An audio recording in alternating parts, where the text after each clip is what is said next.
So there are exactly 5 qualities that I possess in the empty space between my ears when I enter room 607. How to make paper airplanes and present them in a Quest presentation format to Miss Ashley. How to turn a Lego version of Luke Skywalker into a French Revolution hero. Not being talkative, annoying, and knowing the exact position to sit in your chair to watch mountain biking videos and or Pacific Rim so that Miss McCormick can't see you. But above all these amazing talents, one has stuck with me since I was 4 years old. A sport that some people might laugh at, call it boring, talk you down, tell you it's not a sport. But did this ever stop me from having the best win-loss streak my freshman year? Did it stop me from being the winning match to beat Branson High School in 10 years? Did that stop me from being part of the most amazing tennis team I could ever ask for? Tennis was always my getaway dream. This sport means so much more than it did to me when I was 8 years old. Back then, it was my dad forcing me, begging on his knees, to get me to go to the tennis club and play. And then it hit me how much better I could be now to myself and others if I had really cared about my tennis when I was young. And now that I start thinking about it now, it's something that my body almost demands. I have to play tennis sometimes. I get very uncomfortable with myself. Talking up here right now, I keep doing this because you'll see me walking around, I'll start going like this. Because I'm always thinking about tennis. It's just something that I'm just so used to doing. When I finished this spiel last night around 11:30 on my computer, I had a second tab open in YouTube explaining Roger Federer's forehand and past Grand Slam matches. Just this listening to me, this gets me in the zone. This is what's helping me think. Of course, we've had our good times in all sports and our bad. But tennis has taught me the basic principles of being patient, controlling your emotions, checking in with yourself. The emotions part is especially important for me because I'm not really good at controlling my emotions on the tennis court.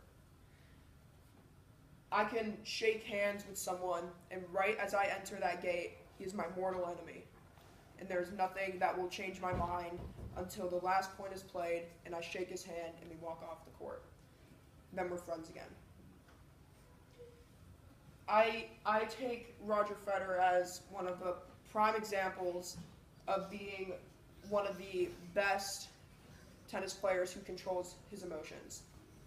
He hits a point, he loses points sometimes, and he says absolutely nothing. Doesn't look at anybody, doesn't smile, just walks away and starts the next point. I get so caught up in the moment that the rush of being in this point and the criticalness and knowing I need to win, I let go of everything around me. And I simply let out what I feel. Whether that be a really good come on, pump your fist, or a really loud roar, which ultimately leads me needing to talk to the USTA coach about having to be kicked off the court. This is my older tennis racket that I used to play with. I can't play with this anymore because I've cracked the rim so badly. So badly I've cracked the rim. There's a fracture right here from hitting the racket, from not winning the point. Because I'm a perfectionist in everything I do. But especially on the tennis court, I know it means so much more than just winning for the team. It's winning for myself. And when I win or when I lose, I know either way I can be a good tennis player. I had to sign up for a demo program with Brett Gilbert's Tennis Nation because I don't have enough money to pay for a new racket because this one's all broken and I can't use it anymore. A lot of my experience comes from a coach that isn't really just my private tennis coach, at least not anymore. He is also a dear friend. Scott Murphy and I have been working together for almost 9 years. He has taught me how to play tennis, and I taught him how to use slow motion on his iPhone. My mom would usually drive me up to the Ross Hills where the court was located. He was able to use this court that was built on a property that these people owned, but they were too old or, always traveling, so they never used it. So Scott was able to use it, and he gave me the opportunity to play with them. But we were always a little late to these practices. They weren't much. It would be like 5 minutes at the most, So I began to bike up this hill. My only bike at the time was a mountain bike, full suspension aluminum 29 wheel size bike. It weighed 35 pounds. That's not really something you want to try to ride up a hill. It's like pulling rocks behind you. It's awful. And you'd think I would be dead tired, like so tired to play tennis after riding up this stupidly large hill that I couldn't play tennis and do physical training. And after a while of riding up this hill, I conquered that hill. And when I got up there, I simply drank water and I was bouncing on my feet because my legs were just warming up. They weren't tired. They were ready to go. But I still have much to learn. That's me and Scott Murphy when I was about 8 years ago. I'm 16 now. My proudest achievement was in 2013. I had an enemy on the court back then. When you play in tennis, you have the USTA League, which is you be a member and then you play all these tournaments. They host tournaments in Tiburon, at Tanner High School, Redwood High School. And it was a kid I'd play often. His name was Jim J. Kleiss.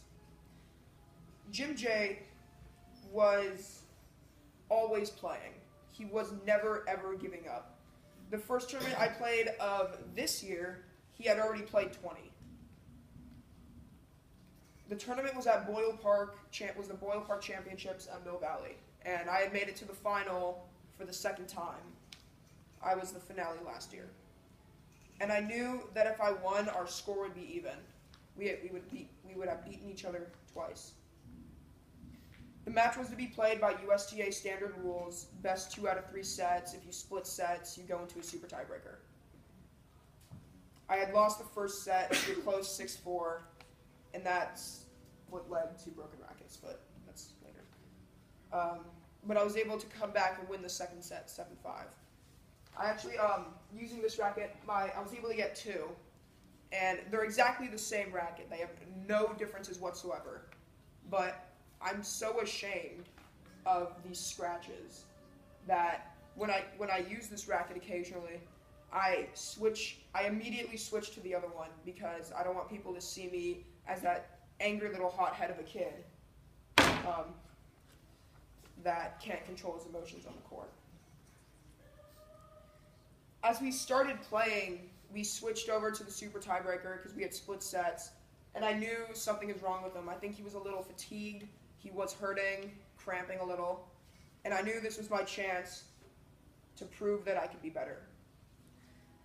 I had match point at 9-7. You play individual points, 1, 2, 3, 4, not games. And I tossed the ball close to my shoulder, kind of like that, my tongue sticking out. But when you get a counterclockwise spin on the ball, that way you can serve down the line with lots of pace.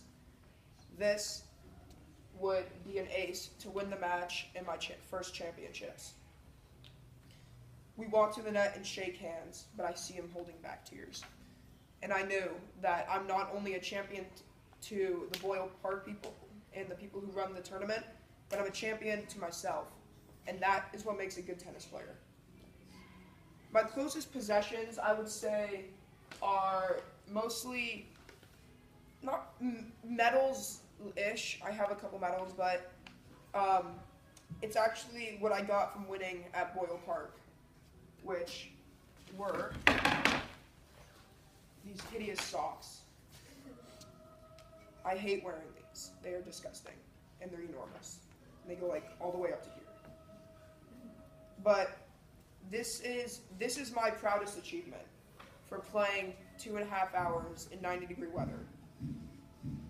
To most people, tennis is just walking around and swinging your racket, which I guess to some makes it not a sport. And you know what to me is not a sport? To me, it is not a sport. It's a dream with endless possibility and individual achievement. That is more than a sport. Thank you.